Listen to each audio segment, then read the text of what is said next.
Now, just a little warning before we begin that there will be some major spoilers in this video for the final episode of the Book of Boba Fett. So if you haven't seen it yet and you don't want anything ruined, it is a really good time to click away. Okay, so this week for the final episode, the show did primarily return to being the Book of Boba Fett again. He was, for the most part, our main character once more, despite the detour, shall we call it, the past two episodes, where he was sidelined in favor of bringing several other characters and their stories into the mix, including last episode being in large part about Grogu and Luke, and a choice for the little guy between staying with Luke or going back to the Mandalorian, a choice that he did make in this episode. Well, sort of, anyway. We didn't see Grogu make the choice, which means we didn't see Luke's reaction to it, which arguably was one of the more interesting aspects of the choice, to know what Luke said exactly and how he reacted to the choice. Though we do know he sent Grogu back alone, apparently having something better to do than accompany him to Tatooine. Though yes, for the sake of the story, for the sake of not stealing Boba Fett's thunder yet again, it was probably done this way so that Luke didn't show up on Tatooine and save the day again. Quite clearly, for this final episode, they wanted to get back to focusing on Boba Fett to give him as good of an ending as possible. And we'll get into all that in a minute, how good of a job they did with this finale. But keeping with Luke and Grogu's choice for another minute here, it's interesting or odd from an in-story perspective that Luke literally just let Grogu go and go alone, or with R2 flying the X-Wing. He just let him walk away and that was it, he was done with him. That's not exactly what I would expect Luke to do, and I'd even expect Din Djarin to maybe be a little annoyed by that. And it makes me wonder what's going on in his head right now, what's going on in Luke's head, especially considering this is now his second student, with Leia being the first, to basically quit on him. That is not a great start to passing on what you have learned, as Yoda told him to do. And for better or worse, they could be, and likely are, laying down the early foundation for the Luke that we'll see in the sequel trilogy, which is a deeper discussion for another time or another video. But for those hoping to see all of this, the Mandoverse, not lead into the sequel trilogy, the chances and your hopes suffered a pretty big blow with this episode. The other really strange part about all of this, about what the Book of Boba Fett has done, or what it was, is that it completely undid the story arc of the first two seasons of The Mandalorian, and it did it in a different show. Just imagine how confused someone will be when Season 3 of The Mandalorian starts if they didn't watch the Book of Boba Fett, and yeah, I'm assuming most people either watched it or will know what happens in it before they see Season 3. But anyway, imagine how confusing it'll be when it opens up with Grogu and Mandalorian back together again in a brand new ship. And it really makes me wonder if this was a directive from the top, if the bigwigs at Disney said, you have to get these two, you gotta get Mando and Grogu back together again so we can sell some more toys and guarantee people will watch Season 3 of The Mandalorian. Because from a pure storytelling standpoint, this was way too fast of a reunion. I can't believe Dave and John thought a reunion this soon between these two was a really good idea after everything that they had again set up in the first two seasons of The Mandalorian. You just don't immediately put them back together again after such an emotional parting. Again, you spend some time with them away from each other, and then, if you want to, if it works for the story, you bring them back together. But anyway, leaving all that for a further discussion and getting back to more about the actual episode about Boba Fett himself, well, I thought this was, for the most part, an enjoyable episode. Certainly not free of problems or issues, though. And I will be discussing a lot of those problems going forward with this review, mainly because, even though I'm not personally a huge fan of Boba Fett, I really feel they could have and should have done much better with him in his own series. I just didn't find myself caring as much about the story as I wanted to and expected to, which ties into the biggest issue I had with this episode, that there just wasn't enough setup for the finale to really make me care about, well, pretty much any of it, to truly care about protecting Mos Espa and its people and what Boba is trying to accomplish here. I mean, even if you love absolutely everything about this series and Boba's story in it, which is fine, you gotta admit this was a strange formula for the series to spend 2 episodes, and they were arguably the best 2 episodes of the series, but to take a 2-episode break right before the finale to explore something else that, though yes, related to some degree to the main story or loosely related to it, but one that was technically not needed, that we could have easily done without. Because Boba could have literally just gone to a random planet and recruited Mando. Maybe they had a little mini adventure for half an episode and then we get right back to the main story. That would have been fine and nobody would have questioned where he was or what he was up to in the meantime, we would have expected not to get answers about Din Djarin until season 3 of his show. Heck, Mando could have just shown up after getting a call, which he basically does anyway, and that would have worked just as well, considering what Boba did for him not all that long ago. We would, of course, expect Mando to come if Boba Fett calls. But instead of doing that, instead of saving Mando's story for when it would have made sense, and thus also giving more time to build up to the reunion between him and Grogu, if that's what they wanted to do, they brought Boba's story to a grinding halt for 2 episodes to fill us in on what Mando was up to. Boba doesn't even have a speaking line in the previous 2 episodes, and is only seen briefly in one of them, nodding his head and listening to Fennec Shan's plan.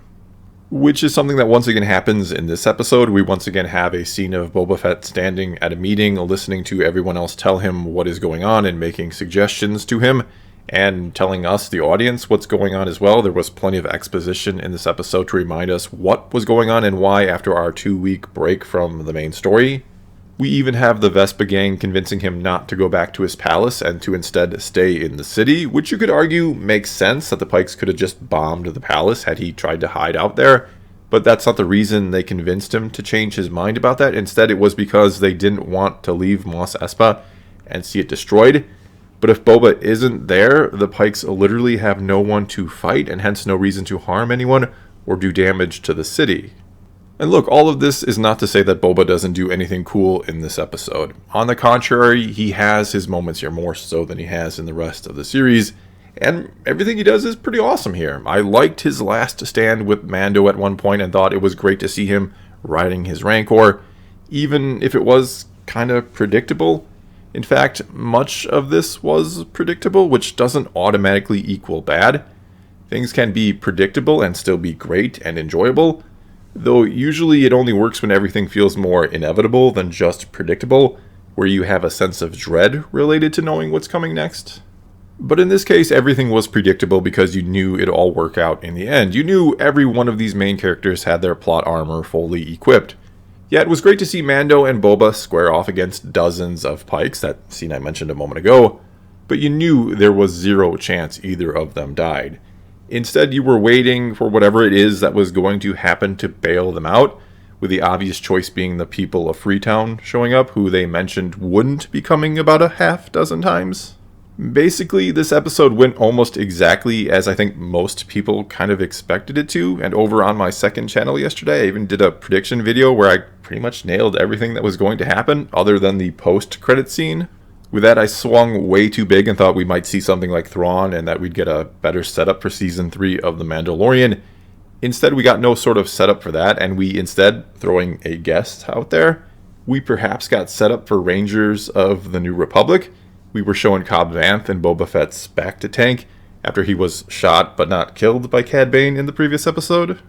And I'd have to imagine using that for the post-credit scene, showing us that was done because they have some sort of plan for him now, not just to show us that, hey, Cobb Vanth lived, isn't that cool? I mean, I think we can safely assume Rangers of the New Republic was going to feature Cara Dune, and that she probably would have been in this series, if not for everything that happened with Gina Carano, of course, that they had big plans for her and her character until they didn't. We also know Rangers got put on indefinite hold shortly after what happened with her, so it seems they may have found her replacement with Cobb Vanth, or maybe they'll just call it something different entirely to not make it feel like she's being replaced or that they're changing their plan with that series. But I do think we have our replacement one way or another for Rangers of the New Republic, and that it will feature Cobb Vanth. But anyway, we can speculate more about that another time. And as I was basically saying before about plot armor and such, I guess the saying, no one's ever really gone, holds true yet again, because even though, yeah, I like Cobb Vanth and I certainly won't be sad if he does get a series, the heroes in this took almost no losses other than the 2 Gamorreans, and I think a couple nameless, faceless members of the Vespa gang died too, all the while the Pikes were utterly slaughtered and wouldn't have stood a chance if not for their, let's call them Mega Droidekas or Mega Destroyer Droids. Which, yeah, they were cool, no doubt about it, but they were also very slow, yet our heroes could never quite get away from them for some reason. It reminded me of a horror movie where everyone's running from the killer while the killer is just walking, but he's somehow always right behind them. Nevertheless, I did think, for the most part here, the action was really good, and there was certainly plenty of it. Visually, it all looked pretty dang good, especially with the Rancor, and again, Boba had his moments in this, which I was happy about. I just, again, am not sure why I'm supposed to care about all of this. For better or worse, the show did a far, far better job of making me care about the Tuskens that got killed early on than it ever did about getting me to care about the people of Mos Espa. Nor am I even entirely sure why Boba started to care about them so much. I mean, obviously, I get why he cared about the aforementioned Tuskens. That was all set up really well. But doesn't pretty much everyone else on Tatooine hate the Tuskens? Don't they all hate the ones Boba truly cared about? Wouldn't they gun down the Tuskens and rid Tatooine of them if they had the chance? So I'd get it if Boba just wanted to take revenge on the Pikes, especially after learning they were the ones who actually killed his Tusken family or tribe. But wanting to be this kinder, gentler ruler never quite made sense to me. I never quite understood or bought or cared that he wanted to change. I cared about him when he was with the Tuskens, but that didn't translate to me caring about him wanting to take Jabba's place and rule over Tatooine. As Cad Bane points out, Boba is going soft. Which, yeah, maybe you enjoy and maybe some people hate, but speaking of Cad Bane, I did like that they tried to quickly establish, for those who don't know who Cad Bane is, that they tried to establish some history between the two, that they tried to give us a little bit of a backstory between Cad Bane and Boba Fett and let us know that these two had encountered each other before, that Cad had once even trained Boba, and that the gaffy stick was what turned out to be the deciding factor between the two of them, that Boba uses it to beat Bane and to kill him. Though I'm not sure some people out there are going to be happy that Bane was killed here already. I think they were hoping to see much, much more of him in the future in live action. But do keep in mind, we could see him again in events that take place before this. We'll just know when he ultimately dies. There were also a few other strange things in here, or stupid decisions made by some characters, like the Vespa gang opening fire on the rampaging Rancor, like that was going to, I don't know, calm him down or kill him. I'm not sure what they thought they were going to accomplish by doing that. Just seemed like they wanted to keep him angry so that Grogu could have his moment where he calmed him down and then falls asleep next to him. Because Grogu saving Mando at one point, I guess, wasn't quite enough here. I guess we needed a second kind of Grogu moment. But me, I would have much preferred if Boba had showed up to be the one to calm him down, to see the bond between him and this Rancor strengthen, so that if we do see them again, which I hope we do, we'll start to care about them a little bit more. And so in closing here, I'm sure there is plenty I'm forgetting to talk about, as usual. And perhaps today or tomorrow I'll make a, let's call it a ramble video on my second channel about this episode and about the show in general. I'll also be posting a poll, probably a bit later today after more people have had a chance to see this, asking what you all thought of the series and then doing a video on that probably in the next few days. Then there will be a redoing of Boba's Battle of the Heroes and Villains score, and letting you all decide or vote again on the poll where he ranks and to see if this series helped his character or maybe if it didn't. Anyway, I know I've been rather harsh on this episode in this review. I know I'll be reading comments saying that I'm being way too critical or that no one hates Star Wars like Star Wars fans. But the simple truth here is I just don't feel this show really did justice to Boba Fett. I thought after the first few episodes and with all those flashbacks as with the Tuskens, that there was potential here, a lot of potential here to do something really great with this character, even if it wasn't what a lot of people were expecting out of the series. And though I do love the 2 intermission episodes, they basically do destroy the series and leave it scrambling in its finale to make it about Boba Fett again and to make us care about what was happening in the present tense, which didn't get a lot of time in the previous episodes or before the intermission episodes. And though sure, there are some really great and cool moments in this series, cool moments without context or a great story around them are just that though. They're just cool moments. And that would be my summary of the series overall, I think. My brief summary. A lot of really cool stuff, but not the cohesion to turn it into a really great story. Well, that's all I've got for you this time. Now it's your turn to take to the comments below and tell me what you think of this episode. Or later today, feel free to post and comment on my poll asking about the series in general.